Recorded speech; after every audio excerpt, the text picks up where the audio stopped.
It's Jane Perry. I just wanted to say a little hello. Super scary. World War Z, all those zombies, and of course the X-Files. And because of that, I just wanted to give you some advice. Don't go out there. All the best. In a world where zombies, ghosts, serial killers, and vampires all exist, it's Nico, Brian, Mike, and Dustin, and they are all that stand between you and the films that could end the world. Welcome to the Don't Go Out There Horror Movie Podcast. Welcome back, everybody, to the Don't Go Out There Horror Movie Podcast. Just want to thank all of our fans and listeners. Really appreciate the support. You guys are awesome. Before we get into tonight's film review, just want to give a quick shout out to our website, don'tgoouthere.com. Everything about our podcast is on the website. All of our episodes and interviews, if you want to check those out. We've done some incredible interviews in the past. Go check them out there in a specific tab by themselves so you don't have to scroll through hundreds of episodes on Apple or Spotify, etc. We also have our store if you want to grab a shirt, a mouse pad, a hat, all that good stuff. We'd love to see your pictures, rep your favorite podcast. And Shan's Etsy page is also attached if you want to grab a tumbler. All of our social media links are on there as well. Facebook, Twitter, Instagram, YouTube, TikTok. Like us, subscribe us, follow us, all that good stuff. And the last thing I want to shout out on our website is our Patreon. We call it Blood Donors. We have the traditional monthly reoccurring kind. If you want to support us, help us pay the bills, as we say. Or if there's a movie you want us to review, that option is available as well. Just check out our website, don'tgoouthere.com. Also, if you haven't noticed, we've recently joined the Believe Network. So there's some ads on our program now. But if you want ad-free content, go check us out on Blood Donors. The ad-free episodes will be available there.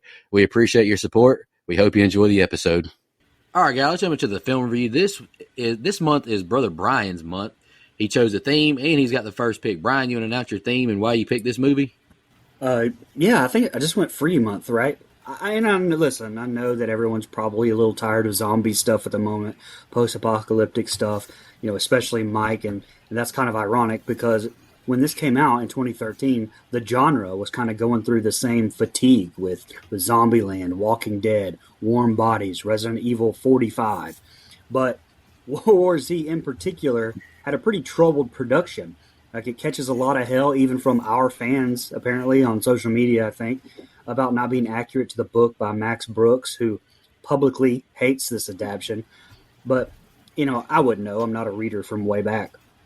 But with all that said, it's still one of my favorite zombie movies. I put it off because of the 2-hour runtime.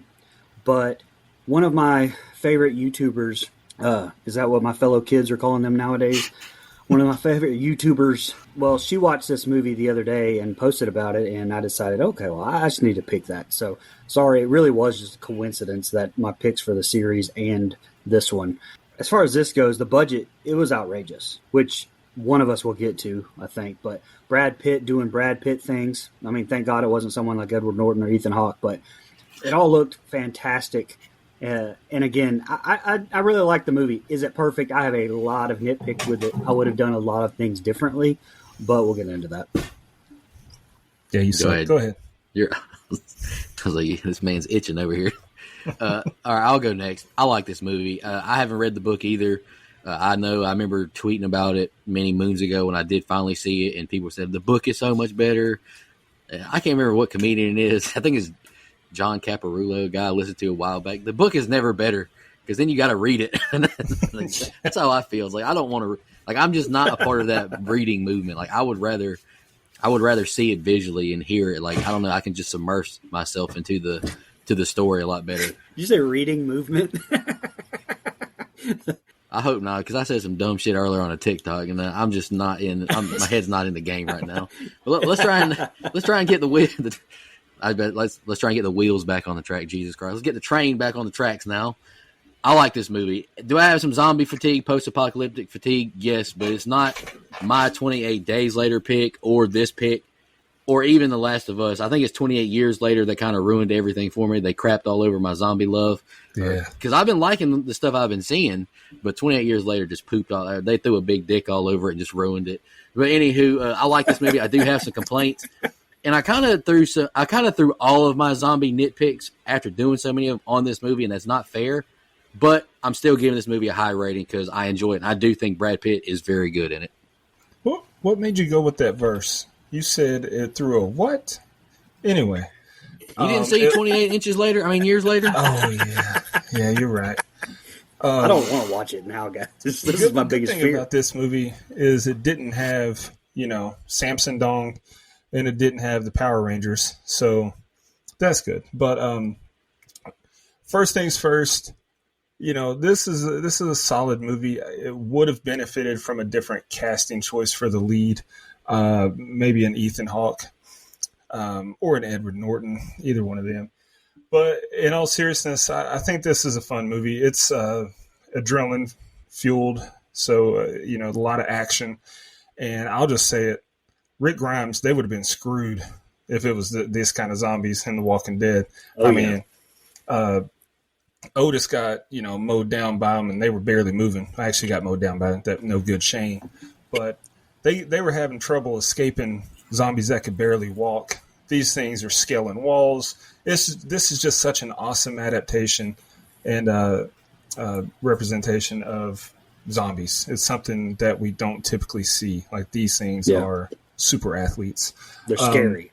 They're actually scary. Eating, zombies coming back to life and eating you, that's scary enough. But when these things are running like Tyreek Hill, tackling like Prime Ray Lewis, that adds another layer of fear. The movie does have some issues. I'll get into my scene by scene breakdown. Some conveniences, some flawed logic, Agreed. some not great CG. I'll just be honest. Some of it probably looked good I said some, not all of it. Some of it did look good, but there was some that's just like, okay, that's clearly CG. And when you know it's CG, that's fine. But when it's clearly evident, that kind of stands out to me. But overall, I think it's a pretty good movie. Yeah, the book is better. Okay. And? It probably is. What do you want from me? Go ahead. We don't review books on this podcast. Yeah. But it's probably worth noting, too, that I watched this on Nico's Vudu, which may date the show, I don't know. But that was the rated version of this film. And I think Dustin owns the unrated version of the film. So, kind of like I usually do, I'm going to try to touch on the differences in this one and the unrated version, which adds almost 10 minutes to the runtime. I was texting back and forth as I was doing this because I was like, the timestamps, Dustin, are not right. And that's how I figured out that, and Mike did I guess when he did the scene by scene, he was watching the unrated version too. So it took me a little bit to kind of gauge that, but that's the thing. I actually prefer the unrated much, much more as far as the differences go. And like I said, I won't delve into the differences in the book because I don't know what the fuck I'm talking about with that. I just want to tell my World War Z story real quick. Why I have that on my Vudu. I was looking at Goodwill, picking up some physical media because we support cinema in multiple ways. I got that movie for like $1.99, but I opened that joint up and the digital code was still in there. I was like, there's no way this still works. I jumped on Universal Redeem or whatever, and I redeemed it at Goodwill, and I was losing my mind. I was freaking out. I was like, this is like a 12-year-old movie at this point? Like, I don't know when that Blu-ray left the factory, but the fact that the digital code still worked, I was losing it. So hold on. Did you just redeem it and then put the movie back on the shelf and just get the movie for free, or did you still buy the physical? No, I still bought the Blu-ray too. I got the Blu-ray. Okay. I was about to say, that's diabolical. You just in there stealing codes. No, I bought that. Diabolical. I bought that. A couple other movies that we're going to give away, to fans, and I bought Jurassic Park and The Ring on VHS. Nice. Just because they were cool. I told, as far as the codes go, there's a used bookstore in Knoxville called McKay's Books, and they sell a ton of Blu-rays and DVDs. And I've bought quite a few there over the years. And I don't do digital codes. Like, I just do physical. And so anytime that there's a code in there, I text it to Brian. I'm like, hey, I don't know if this code's still valid, but if it works, you can have it. So I don't know how many of those have been working or how many of those have worked. I've got so many movies that I never would have bought in my life before. That's because your boy is eclectic with what I watch. I watch it all. Anyway. So Mike's doing the scene by scene, so we're just... Okay. War of the World War Z is what I would call it. Anyway, We get an opening montage of news clips going over what's been happening with the outbreak, spliced in with clips of shows like Wendy Williams for some reason. We cut to Jerry and Karen snuggling their kids and Karen asking what they want for breakfast. Everyone says pancakes. We cut to Brad Pitt flipping his flapjacks, and his kids ask what martial law is and about his old job. He says he quit his old job to be with them, and his daughter asks if he misses it, because all he does now is make pancakes. Sounds like a pretty sweet trade-in, if you ask me. The kids load up in the car and get ready for school as the family plays a guessing game. Then they turn on the radio and hear about an outbreak in Taiwan. Damn you, Nico's people. And Jerry and Karen are wondering what's happening as shit starts to hit the fan outside the car around them. Jerry gets back into the car as chaos breaks out and semi-trucks start to flip over. Rachel wants her blanket and is yelling like crazy about it. Don't know what she expects them to do at this point. The car wrecks and Jerry makes sure that everything is okay. Obviously, shit isn't okay as everyone in the city starts to run around like chickens with their heads cut off, and it looks like people are becoming infected and are going after other people to eat them. We get a pretty cool scene of them of someone transforming with a child's train countdown playing over it. We see shots of chaos breaking out all over the city as we get a look from a helicopter flying over. We're in a camper with Jerry and family as Rachel is having a hard time breathing and Jerry says, "We got to move." That's the first set of scenes. What do you think, Brian?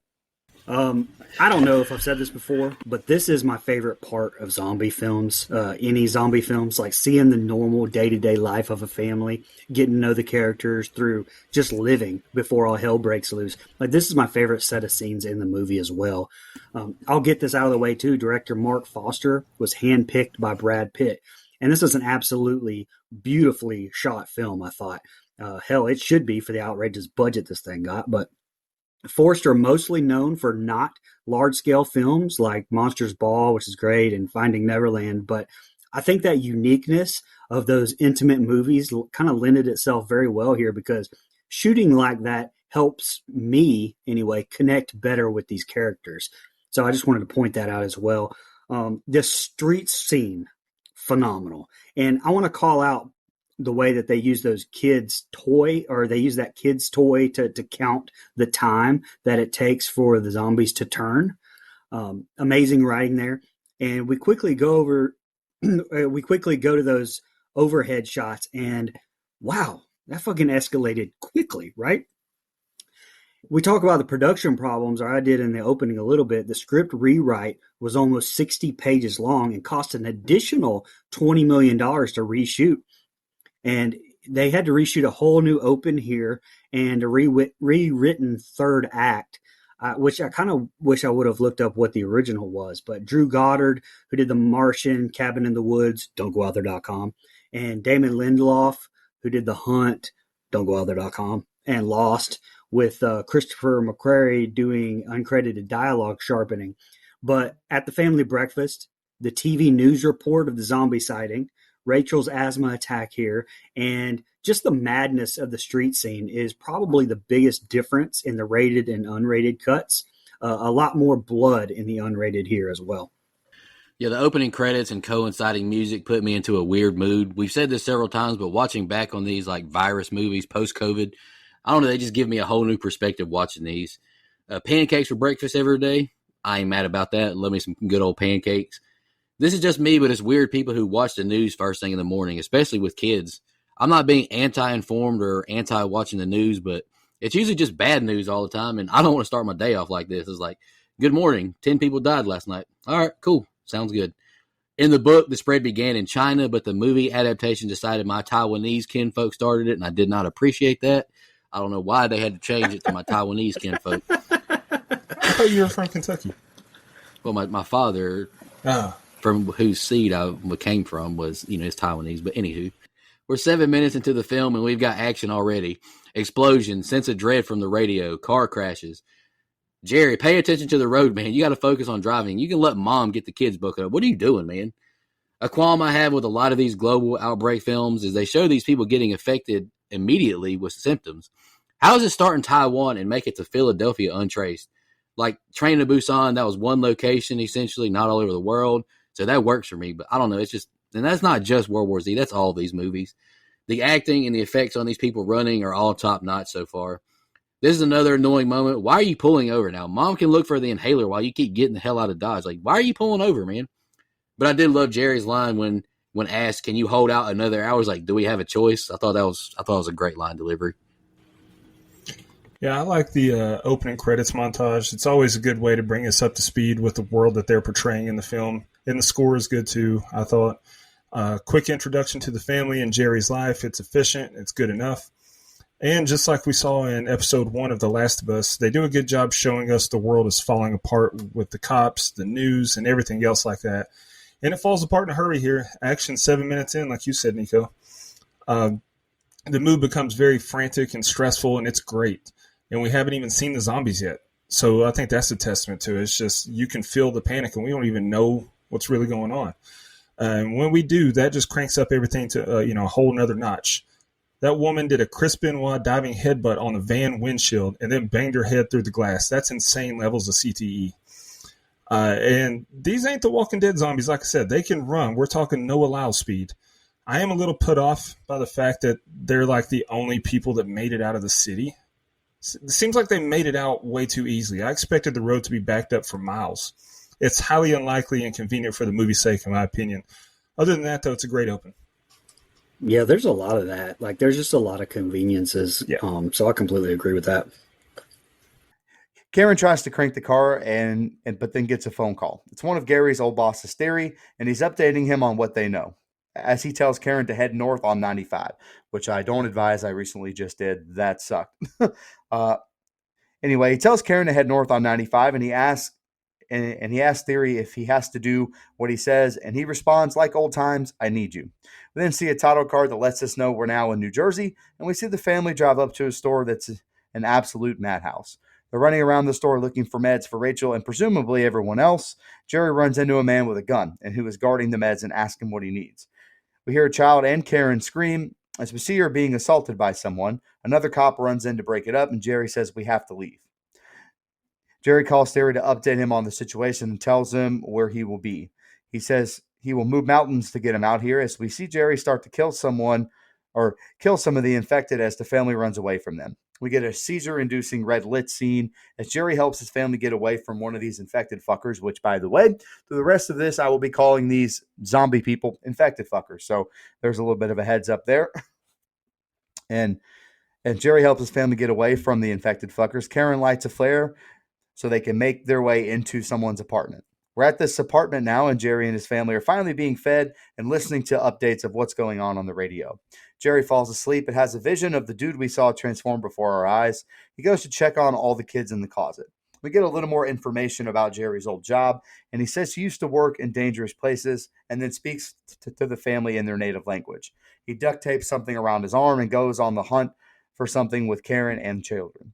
Karen asks, how do we know they're coming? And Jerry assures her that they are. Just as that door opens, some infected fucker barges in to attack them. We see a struggle, and Jerry and him kind of have at it. And at the last second, the son of the family that took them in shoots the infected fucker to take him down. That's the next set of scenes. What do you think, Brian?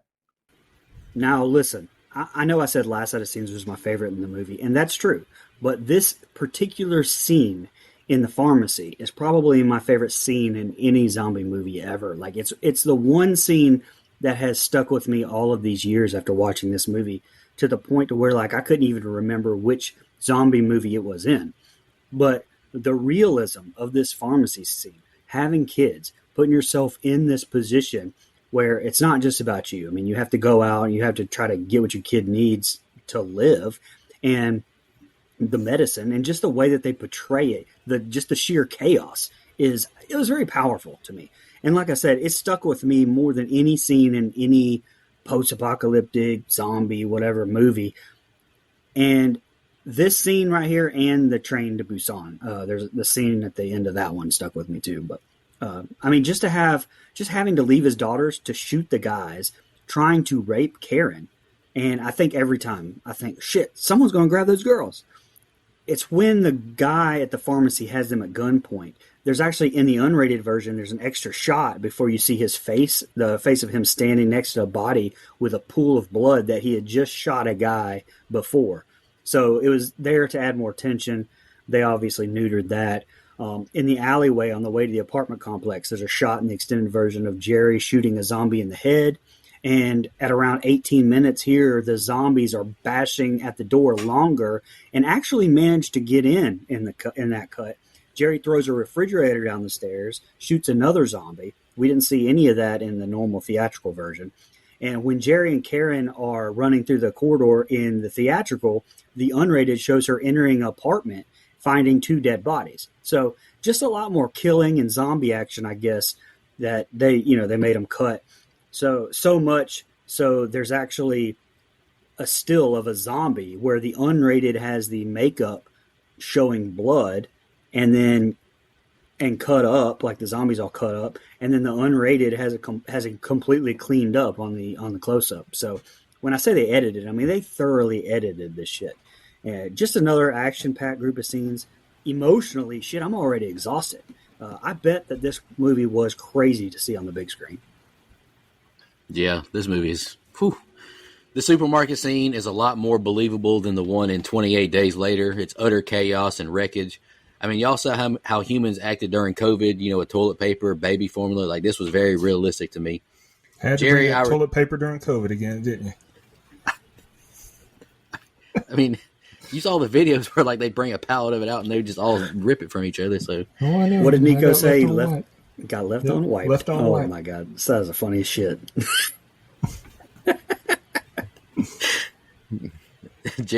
Jerry, I respect he's trying to remain human still, but 2 dudes on top of my wife attacking her, I'm not trying to reason with them. I'm shooting them immediately. Fuck these guys.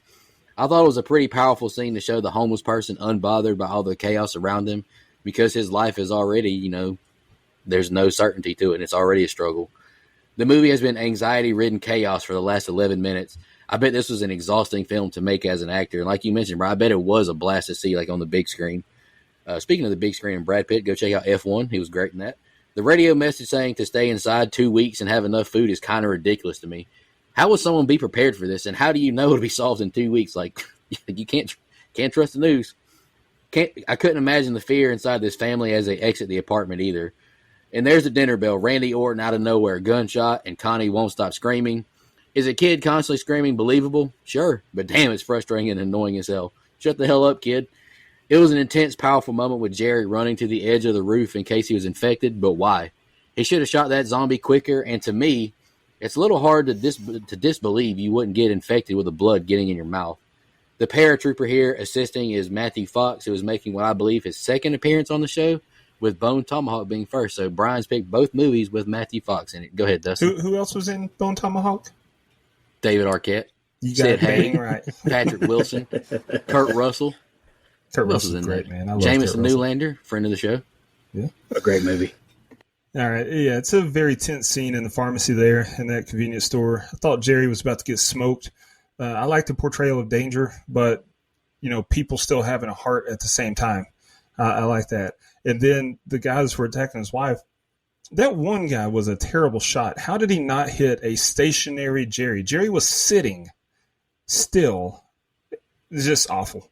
Side note, outside the store there, the hobo sitting there with his 40 cracked me up. Whole world is just falling apart, but he hasn't a care in the world. He's got his 40 ounce. I don't care. That's the level of minding my business I aspire to be. Great tension again as they make a run for the apartment and the zombies are chasing. Extremely close call, but luckily they were taken in by a nice family. Really wish they had gone with Jerry and his family. Strength in numbers and all, When Jerry is taping the magazine to his wrist, it reminded me of when my friends and I used to play Edward 40 hands. We'd duct tape a 40 ounce in each hand and you couldn't get your hands freed until you drank both. A lot of memories there. Anyway, watching all these zombie shows and movies has really made me realize how clutch WD-40 would be in a zombie apocalypse. Squeaky door hinges might as well be a dinner bell.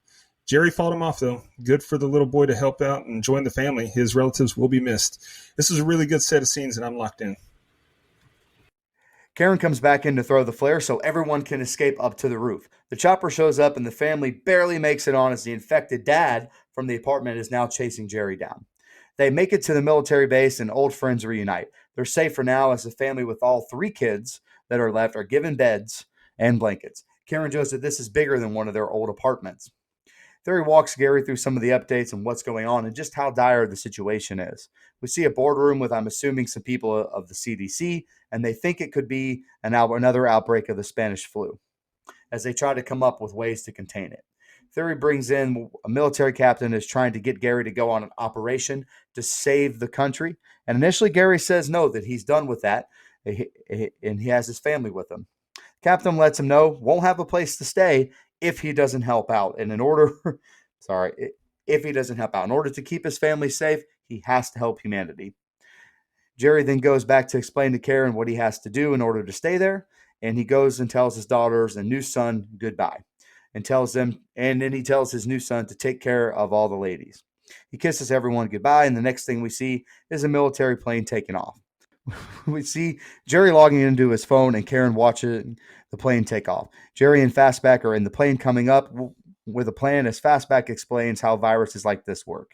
We hear CB radio calls that all resources will now be directed to military operations as they move all non-essential personnel to a different part of the base. We cut back to the plane opening as it's storming outside, and now we're all boots on the ground. We hear the infected fuckers moan, and military guys start to shoot at them. One of them gets jumped as the group is on the move.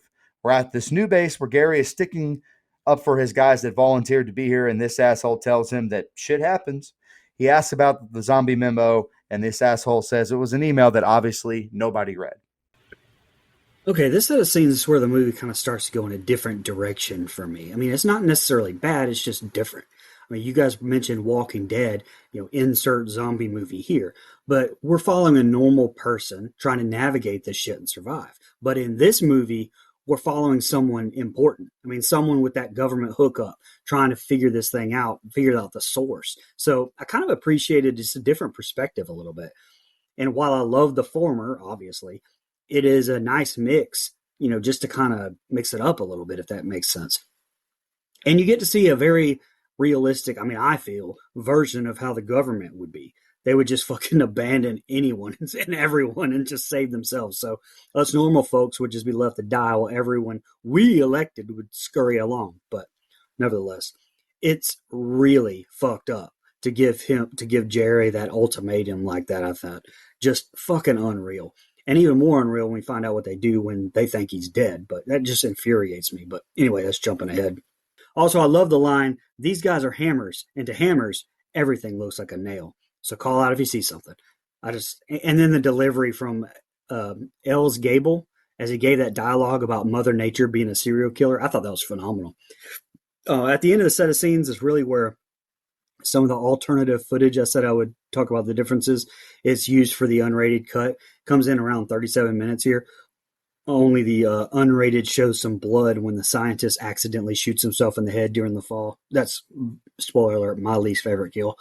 But his head wound can also be seen in the unrated version. Yeah, I don't have a lot on this set of scenes, Dustin, just giving you a heads up. Making out on the helicopter and onto this Navy ship, I'd finally feel like I can breathe again. My heart could slow down. I know we've talked a lot about zombies, but a zombie apocalypse is the worst thing imaginable to live through. I couldn't imagine anything being much worse than this. Again, I ask, how is this virus spread all over the world? It's not a dormant, respiratory, slow-acting virus like COVID was. I know it seems like I'm complaining a lot, but I do think this is a good movie, but I don't know. This just kind of irks me. Hell of a bargaining tool. Either you go to South Korea or to help the doctor, or you're off the ship. What a predicament that Jerry and his family are in. That's like, I agree with you, man. Brian, that's bullshit, man. And why does Jerry have to leave now? They can't give the man a night to sleep with his family before shipping him off. Like, what the hell? I like this story from the doctor comparing this virus to serial killers. I thought that was an interesting comparison.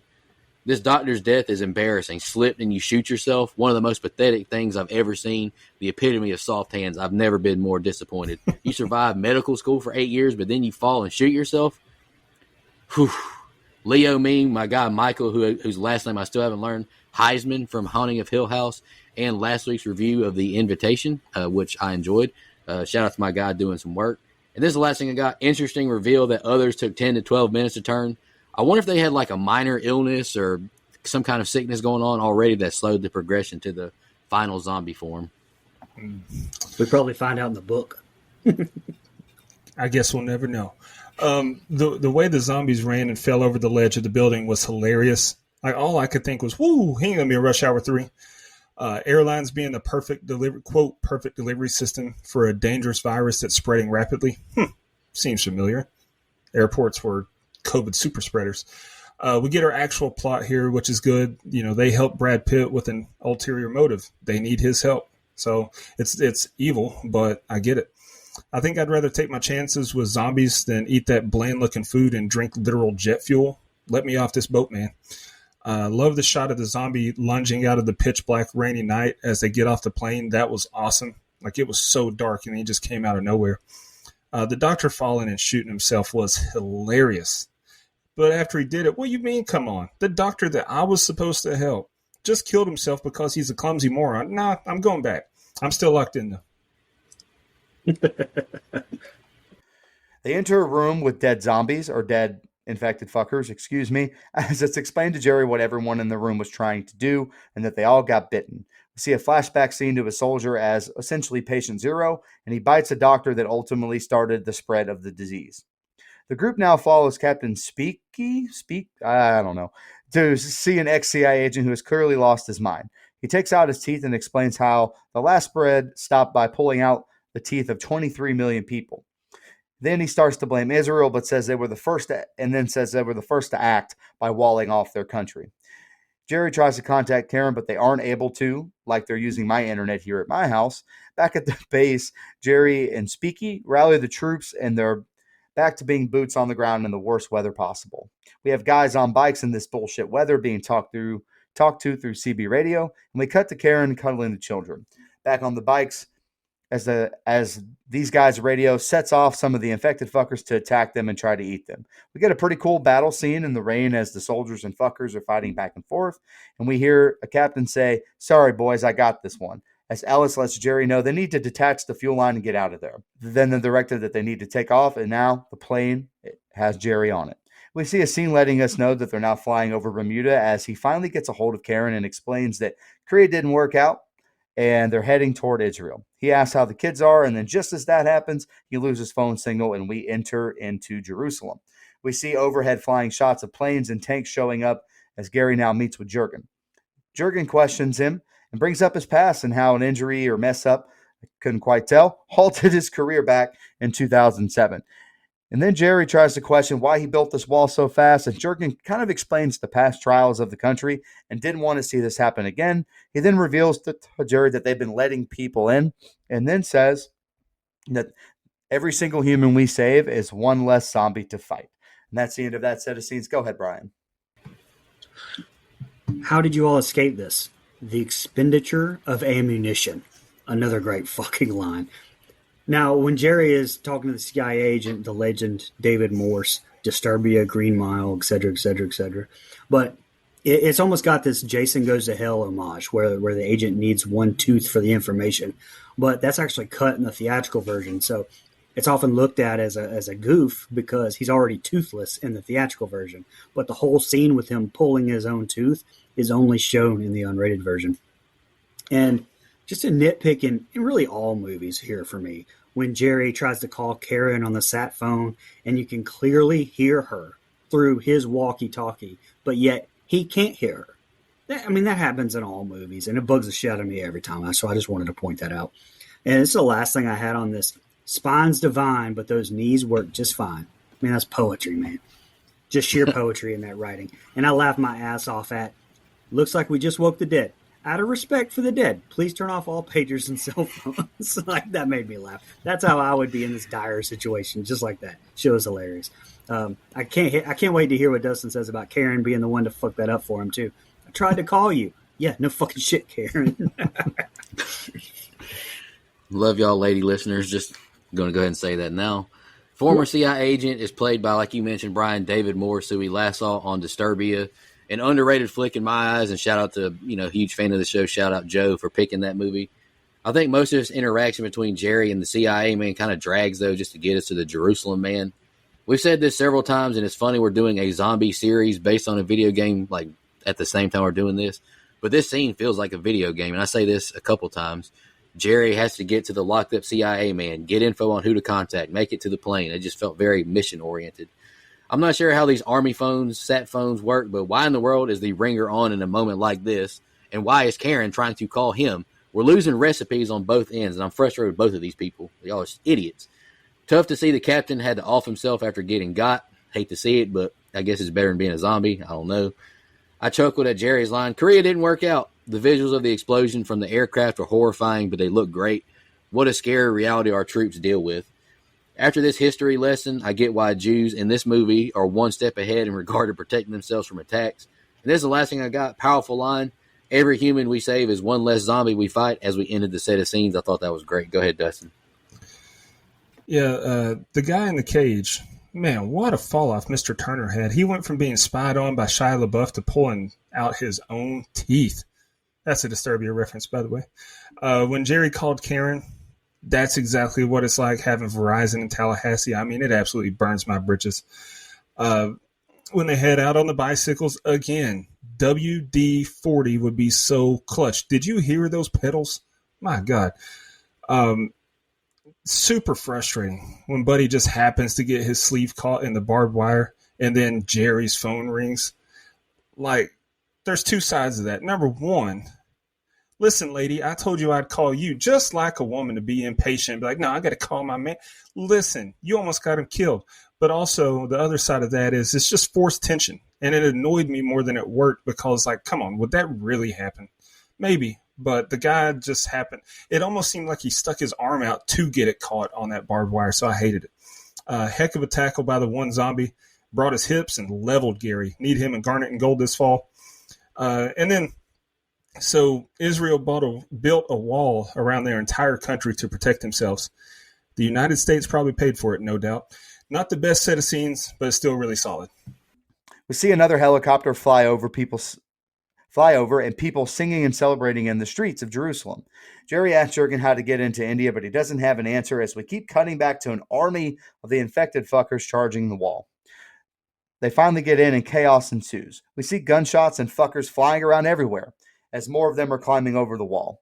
The citizens and refugees are running around and the U.S. military is shooting down from up above. We see Jerry escape to what could have been an infection as others chop around him like flies. We see a cool shot of a bunch of people rolling down the stairs as more gunshots go off. This is essentially 15 minutes of chaos, violence, and death outside of one kid who ducks and closes his ears after making eye contact with Jerry in the street. We see a standoff with someone in the military and one of the infected fuckers. As she shoots, she's bitten by one and Jerry tries to save her.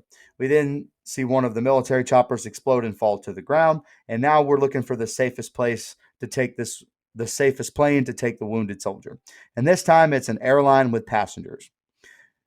Jerry asks what the destination is, but no one knows as the plane starts to take off and everyone kind of breathing a sigh of relief. We then see cool shots of them flying over all the chaos and then more shots of violence. Gary and now who we find out is Segan do kind of a shot together. And then Jerry helps bandaging the wound and pouring alcohol on it. She asks how he knew that cutting off the limb would work, and Jerry reveals that he didn't. We see a flashback scene and Jerry and the conversations he's had up to this point. He calls Karen to talk to Theory and says, and asks Theory to get to the closest CDC class medical facility that he can, and he takes the phone to the pilot. The pilot tells Gary where they're going and closes the door. Now, here in Jerusalem, I mean, obviously, definitely the most publicized part of this movie. And I hate they put, quote, that shot on the poster because it's just incredible. I mean, I get it. You want to suck people in, but, man, those zombies climbing all over each other to get on that helicopter or get over that wall. And I think CGI-wise, this part, at least for sure, looks great, personally. Led by MPC VFX supervisor Jessica Norman, MPC's team completed more than 450 shots under the guidance of Scott Farrar, the production VFX supervisor. There's another extended shot here in the unrated version when the falling zombies hit the bus. It can be seen from a kind of a closer view, which also makes it look more brutal. The theatrical shows it from further away, and some of the zombies even get up and crawl towards the soldiers. There's also more undead jumping from the walls and landing roughly, we'll say. The surviving ones get shot by soldiers, but some of them manage to bite a few soldiers. Mostly just a lot more zombie killing in the unrated version. Even when Jerry cuts Segan's hand off, both versions show this off screen. However, in the unrated version, you see blood splashing everywhere. And speaking of, God, man, when Segan has to have her bandage changed and vodka poured on it, I thought that was a just great job of acting from Daniela Kretz, in my opinion. And last thing, something else that's frustrating to me when he's calling back to operations, and again, this bothers me in all movies, but no time to explain, just give me the intel. Motherfucker, it takes 2 seconds to say, I have a hunch about a virus not attacking the sick. Like, it literally takes longer to say what you said. It drives my ass crazy in real life, even movies, anything. That just drives me crazy. Again, it's not just a this movie thing. But, I mean, you have this information. What if he died, like, right then? And he almost did. Like, that information would be lost. A chance at saving your family would be lost. Just huge nitpick of mine. Just fucking say it. Yeah, that's a good point. Brian, you'll get this reference, but after seeing Spartacus Season 3, I wouldn't be letting people into my city. You can never tell who the enemy in sheep's clothing is. Like, nah, can't come into the city. You just become a zombie. I don't care. This is dumb as hell singing this loud. Don't they know they're drawn to sound? Like, that annoyed the fuck out of me. Like, this place has got a wall around it, and you're singing with a speaker and microphone. Like, what are you doing? You're losing recipes. Also, how aren't there more watching the wall? Where's Jack Nicholson when you need him? That's in A Few Good Men reference, a great movie. You need me on that wall. Finally, Jerry realized the singing is too loud and the wall has been breached. Goodness gracious. But good Lord, I was blown away seeing how many had made it over after seeing that bus flip over. That shit was insane. Good Lord, these zombies are stupid fast. Did you see that one that tackled the soldier out of nowhere? Like, that was crazy. This movie, love it or hate it, has some of the best zombie chase scenes ever. And I compared this movie to, this is the uncut gems of zombie movies. Like, this movie is just stressful as hell the whole time. Astute observation by Jerry, noticing them running right past what I assume is a young man with, like, cancer or something. Jerry hacked her arm off in no time, and I couldn't imagine her thought process in that moment. Being attacked, thinking you're going to turn, then bam, arm is gone, but you're still alive and barely breathing. Like, that's a roller coaster of emotions right there. Did you do that on purpose? I actually just ad-libbed that last part. That was good. Shout out to, God, what's the name of that band? The Alive and barely breathe. That's a great song. Boy, you talking about high school broken heart? Boy, that song went crazy.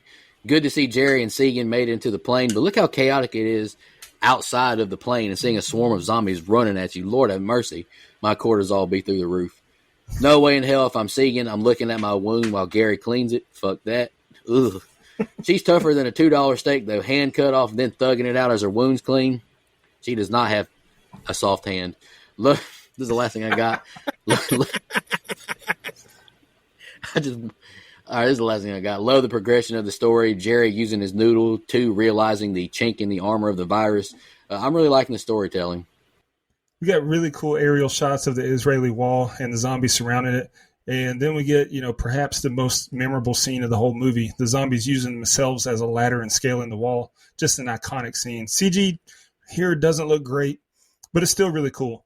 If I was an extra on the set this day and my only job was to climb over the wall, you best believe I would have hit a Jeff Hardy swanton. You couldn't stop me from doing it. Great tension when the wall is fully breached and they're all scrambling. Just really good action and camera work to make it even more frantic. Quick thinking by Jerry to cut the soldier's hand off, but my word, how sharp was that machete? Went through her bone like warm butter. And if she kept screaming like that after I did it, I'd have to take the machete to her neck next. Shut up. I just saved your life. Another iconic scene here, the zombies pulling the chopper down. Time for plan C. If I'm the pilot of that airplane, I don't think I'm stopping. And I definitely don't think I'm letting a ladder down for them, especially when I see that one of them is a woman. No, I'm just kidding. When I see one of them is missing a hand, why is her hand gone? What happened? Oh, a zombie bit her? Yeah, you can leave. At this point, Jerry has to be thinking, okay, just get me back to my medium ugly life. There is no cure, no hope. Just get me back to her. And then I'll tell you one thing. A dog starts barking on this plane, and I will make prime Mike Vick look like PETA. And then this girl is taking baby sips from an airplane bottle and expects that to help with the pain. That's not going to get in your system fast enough to help with the pain. Especially at that rate, you need to butt chug all the bottles that he had. Expedite it. Jerry had the opportunity to do the funniest thing when she asked if he was a doctor, but he missed the opportunity. No, but I did stay at a Holiday Inn Express last night. Man has no comedic timing. Edward Norton would have nailed it. Ethan Hawke would have nailed it. But he does have a plan, and we're ramping up for a good finish. Did you say my medium ugly wife? Yes, it did.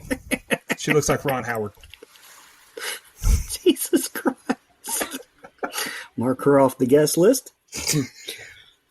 I'm sure she's nice. Has to be. Oh my God. The pilot comes over the radio and updates everyone as we see this little ass annoying dog barking in the aisle. Sorry, Bubs. All of a sudden, everyone on the plane is starting to turn into an infected fucker, and they start moaning and moving their chests. All hell breaks loose on the plane as everyone starts to bite everyone else. We see Gary load a bomb and looks for the best time to throw it. As he finally does, a hole opens up in the side of the plane, and the side of the plane explodes. And fuckers start flying out of it. He tells them to prepare for impact as the plane crashes into the ground. It looks like everyone is dead but Jerry, and even though he had some siding stabbed into his rib cage. Jerry then starts to talk to himself, but then sees Segan is also still alive, and that's now 2 escape deaths for her in one day. They start walking with Segan helping to carry Jerry to a facility where he can be treated.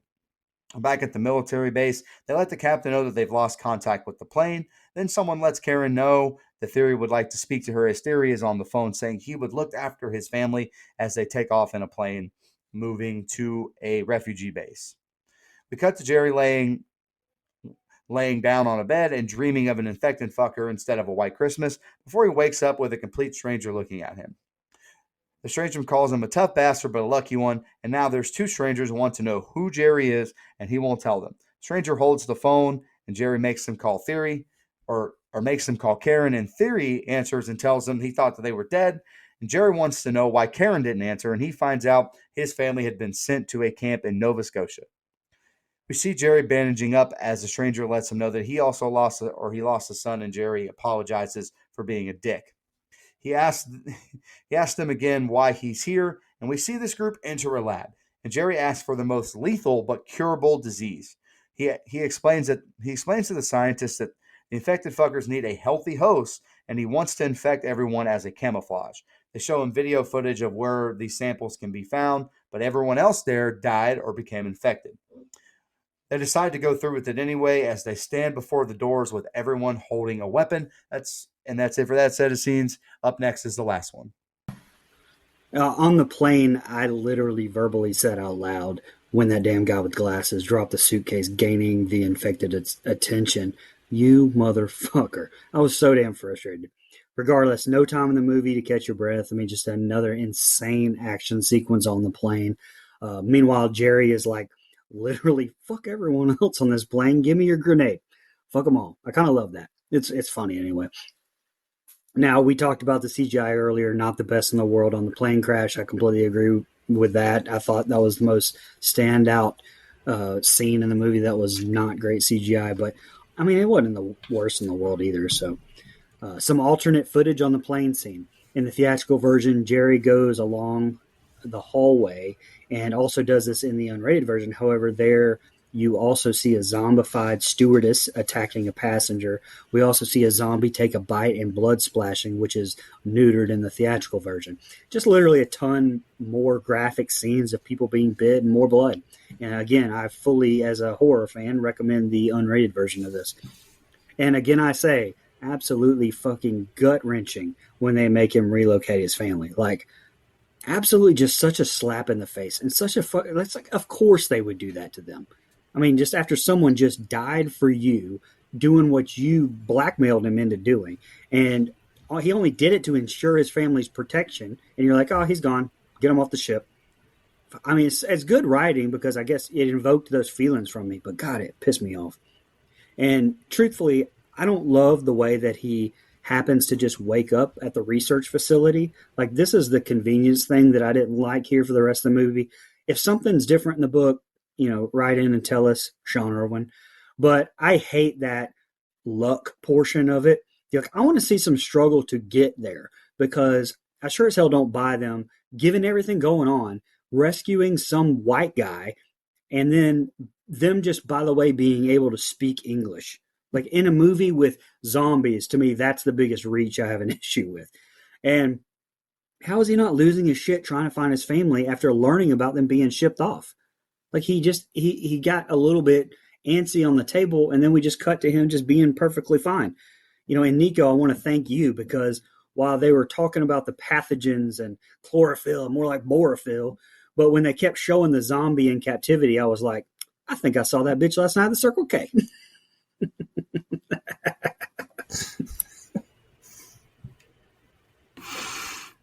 All right, let's get back on track. How did an infected get into that closet and remain unnoticed this long? Have we been watching the same movie? Like, these things are fucking athletes. What are we doing? And oh boy, chaos ensues again. These poor people cannot catch a break. Good thinking to block the door off with luggage, but I've seen how fast they run, how powerful they are. I saw them flip over a goddamn bus. I don't know if some luggage is going to work or not. And they had one job: remain quiet and barricade the door. Come on, y'all. And this dude drops the fucking suitcase. Be a man. Goodness. A grenade. This is risky, Jerry, but sometimes you got to know when to hold them and you got to know when to fold them. And I think this is a good time to fold them. This scene blowing the hole into the side of the plane is incredible and horrifying. I can't think of much scarier situations to be in than a plane crash, and you know it's going to crash. That's my ultimate fear, like why I don't want to fly anymore. Good job by the pilot landing the plane as safely as possible. Give him credit for that. And I haven't read this book, but my lord, Jerry has Chad Meeks plot armor. This man survived a plane crash on top of a zombie apocalypse. Alrighty then. I bet that metal shrapnel, I know it hurt like hell on his side, though. It's very unbelievable that Segan and Jerry have survived all this and are conveniently close enough to the Who. But I'm rooting for these characters to save the world, so I'm just going to let that slide. But I could have gone without Jerry passing out right at the door. Like, that was, come on. Like, right at the door, come on. Gut-wrenching that Karen and the kids are forcibly removed from the ship. I think Jerry's status and mission type that he was sent on should have earned him more than 48 hours of silence. Like, give me a break, man. Brutal reality for Jerry. His family is gone from the safety of the ship. I couldn't imagine how he's feeling as a father and a husband. He's also expected to be the hero of the damn world right now. There's a lot of weight on this man's shoulders, it seems like. This scene reminds me a lot of The Walking Dead, hearing this man say his son was killed by what his wife became. That hit me in the chest a little bit. Another powerful line by Jerry: it's not a cure, it's camouflage. This is brilliant. I like this. Again, this feels like another video game mission, and I'm not saying that as a bad thing. Reveal to the doctors your information, make it to the B-Wing, get bacteria to infect yourself. It seems video games, but that's not bad. This has been a great set of scenes, and it's set up for an epic ending that I'm ready for. Go ahead, Dustin. So I'm not sure if you guys are aware or not, so I'll just go ahead and say it. Jerry does not do any of this in the book because Jerry is not in the book. Jerry Lane is not a story or a character in the book at all. This movie is pretty much completely different than the book. This was just, they basically only bought the book and the rights to make their own story using the bones. So, no. Anyway, that yapping dog again. On my last nerve. And what was the point? Okay, it barked because it could sense the evil in the bathroom. Of course there's a zombie stowaway. I'm not buying that. And, it was just in there chilling, not making any noise. And they weren't being quiet before the door opened. So that zombie would have been trying to get out and get to him. I'm not buying it. Yeah. But we had hit a bit of a dead period, so I guess we needed it. Instead of Train to Busan, we're on a plane to Cardiff. We really needed Sam Jackson here. I'm sick, tired of all these MF and zombies on this MF and plane. I love how the pilots threw Jerry's gun off the plane when they boarded, but Segan was able to get a whole grenade on board. Quite the calculated risk Jerry took to use it. I mean, That's my true. God. That's true. I didn't notice. I didn't think about that. Here's the thing about the plane crash, though. If, and it's a big if, they survive, as loud as that crash would have been, it would have brought every zombie in the land running. And he's laying there unconscious for a spell. He would have been eaten. Movie over. He's dead. I'm not buying it. And let me tell you something. They're cutthroat on that ship. Don't even know if Jerry is dead, and they booted his family with the quickness. That is just cold-blooded. Jerry's dreams, the visions he was seeing in his dreams, it looked more like Dracula from the last voyage of the Demeter than the zombies we've seen in this movie. That was wild, those close-ups. If I'm Jerry and I got the news that they booted my family, I'm scrapping this whole mission. I don't care about the world. I'm doing everything I can to get to that ship, and I'm killing everyone. Then I'll go to Nova Scotia and save my family. I do like the originality of Jerry's camouflage idea. That's something we don't see explored. The Walking Dead did it, obviously, when they covered themselves in zombie guts, but that was temporary camouflage. He's thinking long term. I like that. Solid options as far as weapons go. I mean, on one hand, I'm a wood chopper from way back, so you can't go wrong with an axe. But on the other, it's hard to pass up a Jose Canseco bat. Tell me, he didn't pay money for that. I'm ready for the finish. Dustin, you just made a sequel and a trilogy with him going to the ship, killing everybody, and then a third movie going to Nova Scotia to find his family. There you go. I'll take it back. I do not want more. You just made another $1 billion for the company. Not worth it. The group is walking around looking for samples as a soda can rolls on the ground to make the loudest noise ever. They walk past a room with the bloody body parts and broken windows, and they see a whole room of these infected fuckers, and they're in the way of the samples they need. They're all able to move past it without being seen or heard, but on camera, we see that some of them are out now and loose and looking for them.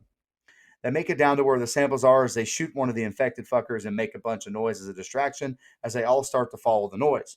Jerry kills one, and now we have a pretty unnecessary chase scene, in my opinion. There are more and more chasing them down the hall as the majority make it out and are safe behind doors. Then we see that Jerry made it safe. We cut to him with his crowbar, still trying to get to the room with the samples. Just then, the phone rings inside this freezer, and he's given the code to unlock the freezer doors. He grabs as many of them as he can, and he's about to leave, encounters one last infected fucker. He then gets the idea to infect himself as the only way out of here. The group is worried because they don't know if any of them will work. Jerry then shoots the needle in his arm and waits for it to work as this annoying asshole keeps pounding on the door. Jerry opens the door, and the infected fucker ignores him, and the crew is now relieved that, holy shit, Jerry's plan actually worked. Jerry grabs himself a Pepsi and lets the rest roar out and make a bunch of noise, and he walks past every single one of these infected fuckers. It works, and now he leaves to go save the rest of humanity.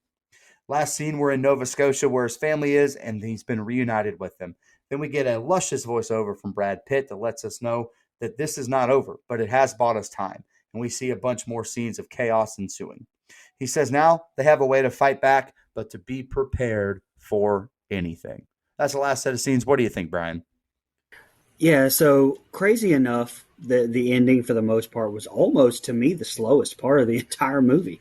Another difference in the cuts, in the theatrical version, Jerry kicks off the zombie's head off screen, and the unrated version instead shows it in full detail, which is quite a gory sequence, as Dustin can probably tell you. Also, the shots of Jerry breathing and then moving on are a little longer in the unrated version. When Jerry hits the attacking zombie with the crowbar, the theatrical version not only misses out on the blood, but also exactly one frame that shows the zombie being hit by the crowbar. You also don't see blood when the zombie collides with the wall and falls to the ground. The unrated version has all the blood. All the blood. That was very Trumpish, sorry. Now, I almost hate that it concluded so quickly here. I kind of feel like it was meant to set up a sequel, and it was almost forced into this voiceover ending with these clips. And, I mean, yeah, we have hope now, but, there's a lot more story that's written out there. I was kind of hitting at it, but I kind of hate that we missed out on it, to be honest with you. It might have been a really good 6-series miniseries. I don't know. Anyway, what do I know? They made all the money. I laughed. You sure you want to do this? Of course I'm not. That was great line delivery. Keep it 100, an axe is not a weapon I'd want right now. There must have been a better weapon that he could have picked. If I was any of these three, my butthole would be tight enough to crack a pecan. This is, I'm not all about this. Jerry is a damn thinker. Distraction, made it into a room, killed a zombie, but of course there's one lurking, waiting on him, running fast as hell, but he clubbed his bitch ass, and we love to see it. There ain't no way I'd trust them doors to hold off that many zombies. I would be terrified if I saw them trying to push that door down. But I need a little more urgency from Jerry in this moment. You let that phone ring too many times and didn't punch that code in very fast. But why wouldn't they tell him that code anyways? I'm guessing they assumed that all three would make it there, but you can't assume anything in the zombie apocalypse. Y'all heard that song, Rock in a Hard Place? That's Jerry right now seeing that zombie outside of this vault door. I'm complimenting the special effects makeup team, which consists of over 180 people. Great job. This zombie doctor looks amazing. Jerry injects himself with a curable form of meningitis in this vault. I thought that was interesting. And imagine how he must feel realizing the zombie outside his door doesn't sense him anymore. Talk about feeling validated. I like this wrinkle in the zombie universe. Zombies, the infected not attacking other infected hosts, desiring a healthy person. And gotcha, bitch, trapped his ass in the room. Love that as well. And this might be a hot take, but this is just my opinion. This ending is one of the coolest scenes in a movie ever. Jerry walking right past horrific killer zombies, basically like he's invisible. I love this scene. The score, the tension, and Dustin's probably going to cringe, but having an A-list actor like Brad Pitt, it just adds to the aura of this ending scene. Vaccines to make yourself invisible is a cool aspect, but what about the rest of the infected? We trying to cure them or kill them? You can't just keep them around. And I got to admit, this is the last thing I got, lighting zombies on fire or shooting them with a missile in a football stadium sounds pretty badass to me. All right, before I get going here, let me dispel some rumors. I do think Brad Pitt's a really good actor. This all started just because I thought that his performance in Seven was good, but he didn't make the movie. I think the story made the movie. My point was other actors could do it just as well. I will say, this week I've watched 3 Brad Pitt movies, all 3 very different, and he was really good in all of them. I watched this. I saw Nico. You saw it too. We saw F1 in theater. He was great in that movie. I expected to hate that movie. I actually really loved it. But then I watched, I'm not joking, my favorite Brad Pitt role of all time this week, Burn After Reading. He is such a moron in that movie, and he plays it so well. It's hilarious. Go check out that movie if you haven't seen it. Elite cast. Anyway, solid tension as we head into this set of scenes because we know what potential threat there is, and the lack of score as they're navigating the building makes it so much more eerie. And then even when we do get a score, it's very faint, and it's not ever present.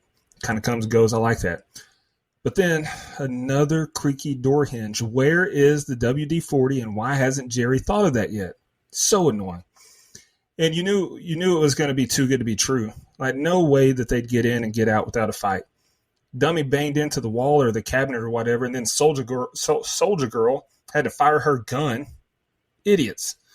Jerry raided the deadly viruses like a kid grabbing Easter eggs, and then he gets to be the first clinical trial. No other option. Nut up or shut up. Good stuff here. I love how it was done. He opened the door and it was very tense because we didn't know if it was going to work, but he was able to pass. Camouflage does in fact work. I liked it.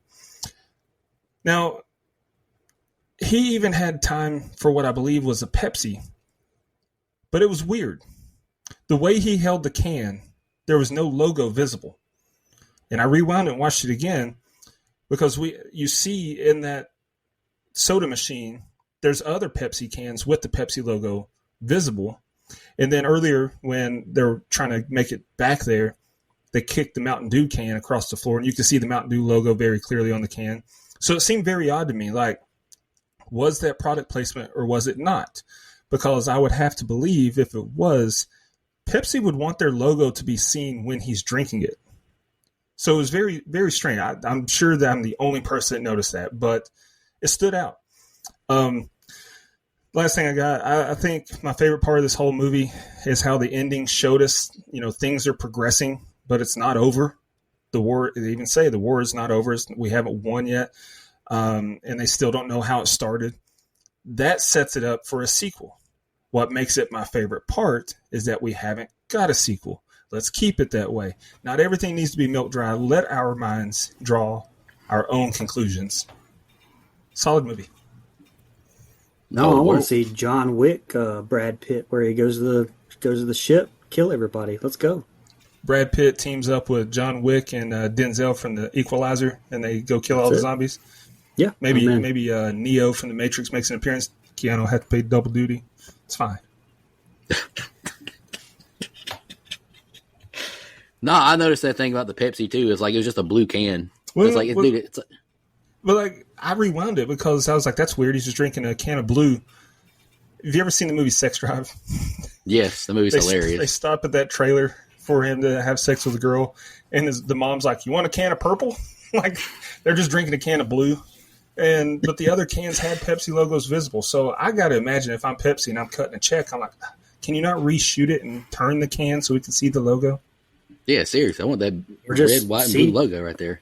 Yeah, just CG the fucking logo on there. Or just CG. Sure, CM Punk even has a Pepsi logo tattoo. Product placement's everything. Does he for real? Yeah, on his How much did he get paid for that? He didn't. It wasn't for that. It was Was it's he a long drunk story. one night? Okay, well, tell me later. I'll tell you. But we're going to get that World War Z sequel in about 5 years. No. Brad Pitt's about to, he's about to hang up the driving ropes and. Let me go ahead and throw this fun fact out there. Oh, David boy. Fincher was attached to direct a sequel. They had a sequel that explored Jerry. They're still on the hunt for the cause and all that. Speaking of bad Brad Pitt sequels, And I love David Fincher. I love his work. But I'm glad we didn't get it. It doesn't need to get let it die. God. you're going to get a Once Upon a Time in Hollywood sequel with David Fincher and Brad Pitt. And tell me how that makes sense. Twice Upon a Time in Hollywood? I liked his character in that though. Cliff Booth, he was cool as hell in that. I loved it. But I love it as it is. Yeah. No more, no You don't- less. You don't need the 4 sequels. But anywho, let's jump over to our social media comments and questions. I'll knock out the old Instagrams first. Teammate of the show, K Scanlon 653, Kevin commented, big fan of this film. I wish we could have gotten the sequel that was initially planned, but this still made for a great one-off with the rocker emoji. Hell yeah, brother. And M. Roostone commented, the movie was fine, but I enjoyed the book better. Please don't judge me for saying I didn't like the book better. I apologize. With all the different, or I didn't read the book. I can't say I liked it better or not. I just hated on reading all night, so I apologize for that. With all the different locations, survival techniques, and characters in the book, it definitely was a hard one to translate into a main story for a movie. So at least she gave it, a little bit of a pass. I appreciate that. Dustin, you got anything on X? We got one. Sean the Glee Man, friend of the show, Sean Irwin said, God, this movie is a disaster and makes no sense. The original book is highly fascinating, while this is a big, dumb action movie. All right, yeah, well, man, that's just like your opinion. I got one on Facebook, but it's a long one from Matthew Heffer. He starts it out with, hey, you guys. A quick Goonies reference. He says, the film's a background film, something to have on the background when you're doing something else. I read the book, listened to the audiobook, and was so disappointed in this film. There are some good effects scenes and some tension in places, but the plot holes are unforgivable. Maybe it was down to the editing. Where did the bus come from that kills the cop? Nobody heard this thing coming, and why is there not a trail of destruction behind it?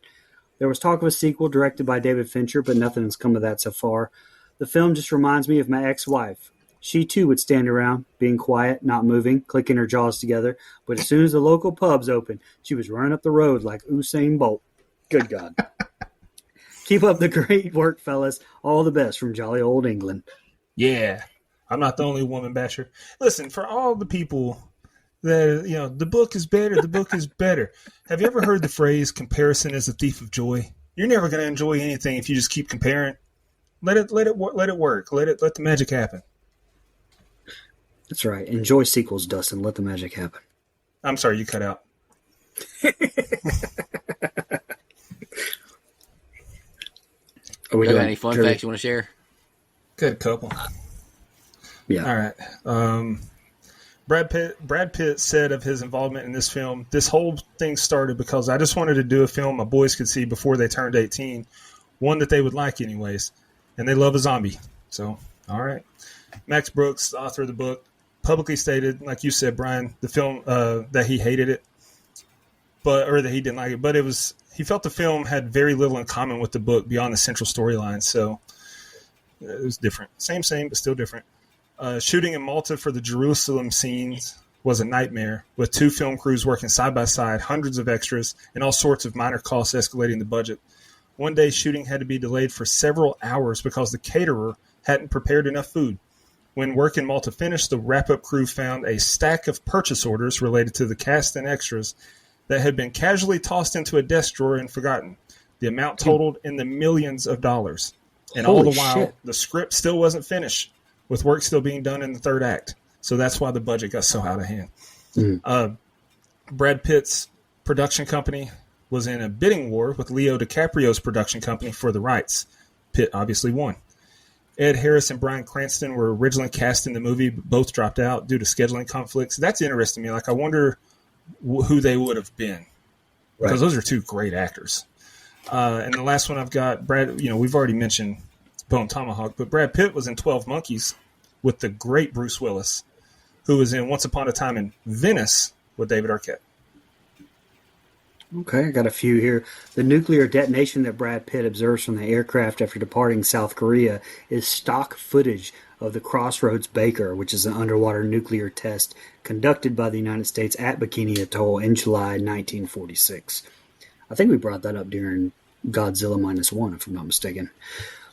The shot where the zombie pins Brad Pitt down, shakes his head, splattering blood all over Pitt's face, is the same as Pitt does in Fight Club to Lou. The scene where Brad Pitt and his family are seen going to the neighborhood store that's being looted is actually filmed at the Base Exchange, a U.S. Air Force base at RAF Upper Heyford, Oxfordshire, UK, which was closed and decommissioned in 1992. And this was the highest grossing zombie movie of all time. Nice. Speaking Now- of grossing, go ahead. Well, Brian, I was just going to say I had that one fun fact about Fight Club, the same scene, but I deleted it because we're not supposed to talk about it. Goddamn, I forgot the first rule. I get that reference. But anyway, speaking of gross, let's talk about the budget. I'll just go ahead and read that off real quick. The estimated budget, this is per the Internet Movie Database. I think they're pretty reliable. $190 million in 2013. That is a huge budget. Goodness. But the movie made a lot of money. $540 million, $455,876. Made a lot of money. I don't know how he didn't get a sequel. Right. Brad Pitt's going to be in a wheelchair going after these son of guns in 10 years. Last payday. He just won his first. Never mind. Go ahead. Let's move on. Don't want to spoil nothing. Yes. I don't know what just happened. I blacked out. But anywho, let's jump into our favorite kill, least favorite kill, and the rating. Dustin, you want to kick us off so you can jot the scores down? Yeah, favorite kill and least favorite kill. I'm going to keep it easy. They're the same. The Doctor. Because it was my favorite because it was hilarious. Idiot fell and shot himself in the face. But it was my least favorite because it was so stupid, man. Come God, on. it was so stupid. It pissed me off. It did me too, but it was hilarious. As far as my final thoughts on the rating, it has solid action and tension, but like I said, there's a lot of logic flaws and conveniences taken to ignite tension that felt forced. But overall, the action was great. I enjoyed it. I gave it a 7.25. Yeah, so I hadn't seen this movie in a very, very long time. I had to kind of refresh everything there, and so I watched it once with no notes, and then I watched it to do the scene by scene. I think it's good. It's one of the better, like more well-made zombie outbreak infectious disease movies. Although I just don't think it does anything what I would consider to be spectacular. But then again, like I've said the last few weeks, I just don't think, I think I'm kind of tired of this content. But some of this stuff does hit a little bit harder after COVID. I think Pitt is good. I think the rest of the cast is fine. I think it's a well-made movie, which really bumps it up a notch as opposed to like a 28 Days Later, which is a well-made movie in a different way, but you know what I mean. All in all, I think it's a fine film. I gave this movie a 7.25. I think it's good. It's not something I like have to rewatch ever again, but I am glad that it got picked because I think it's kind of up there with one of the better, more well-made zombie outbreak films. I'll go next, Brian. Favorite kill. This might be cheating, but I chose the very end where we see all of the zombies in a football field and they're shooting with a missile. Do you know how fun that would be? You know, like in Texas, they have like guided trips where you get in a helicopter with a machine gun and you shoot feral hogs. Like, Yeah. I would love to do that. That's kind of like that at a zombie apocalypse level. But least favorite kill is the virologist. What a fucking loser. Like, what a wimp. This is why you got to go outside some, guys. Like, you can't just be, like, reading books. No offense to our readers. Like, ooh, I'm skating on thin ice tonight, boys. But anyway, go outside, get in Mother Nature, get rid of your soft hands. Like, because the way he died was just pathetic. I really like the movie. It's well-paced. It's action. It's full of action. The tension is real with the chase scenes. Like I said, it's like uncut gems of zombie movies. Like, you're just stressed out the whole movie. But there are conveniences that we've talked about. And I might just be harping on this too much, but all these viral outbreaks, they kind of annoy me. It's like they wouldn't make it worldwide this fast. Not with these kind of symptoms. It's just not that kind of virus. But the ending scene, I love. Like I mentioned, it's one of my favorites. Just walking down that hallway and all the zombies are running right past you. Bad motherfucker, Brad Pitt. Loved it. I gave the movie an 8. Have you ever seen the movie Troy, I where have. Brad Pitt plays It's a good Achilles? movie. Fucking great, man. He's such a love that badass in movie. that movie. But God, I hate, like, that's his weakness, though, getting cut in the back of the left foot. Come on, man. It's Achilles' heel, man. Come I on. know, but it still ticks me off. This bad son of a gun. That's his I know. weakness. I We just know. saw Tyrese Halliburton. That's why the Pacers lost the finals. It's a rough spot to have an injury. In Game 7, too. That's tough. Yeah. That's right there with Zombie Apocalypse surviving it. Yeah. Yeah, I have the same least favorite kill, and I did not write a favorite kill just because I enjoyed all of the unrated version kills, whereas the theatrical is just neutered, like I said. And as a horror fan, watch the unrated version, like I mentioned. But hearing the budget make back, I mean, I can't really disagree too much with their decisions, right? I mean, to spend that much on a movie and make that much back is, I mean, it's definitely a win. It's like a Marvel movie almost. I mean, shit, that was 2013, by the way. Florida State national champions 2013.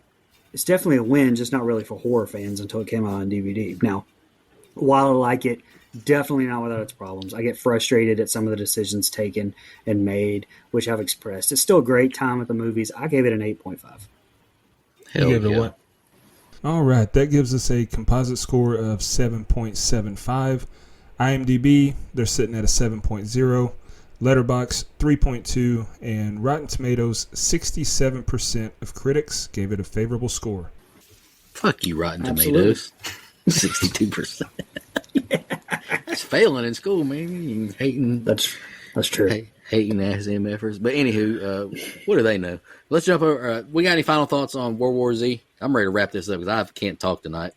This is bad. Let's shout out our blood donors. Mike Azelson, legendary blood donor. We just dropped his episode today, which is a week later, so it was last week. That was last fucking week, the invitation. I enjoyed that one. Appreciate you, Mike. And Sean Irwin, legendary blood donor. We'll be doing his pick in like a month. We'll get you done, brother. Camper Lover reoccurring, Nina, the Horror Movie Crew podcast, Michelle Mirza, Steve Schmidt, and Matt from the UK. Appreciate that. Camp Counselor reoccurring, Edwin Hernandez Gunn, Joe Swinford, Adrian Aiello, Brian Samick, Andrew Ferguson, Brooke Maley, Heather Superdoc, Jennifer Davison, the Too Close to Home Pod, Dana Tucker, Cole McAlexander, Max K, Madison Arzola, and Casey Smith. Really appreciate y'all. It takes a huge burden off of us to pay these bills. Yeah. We appreciate y'all tuning in. We'll be back next week. Thank you so much, everybody. I'll see you next week. And in the meantime, take care of yourself. Just want to remind everybody,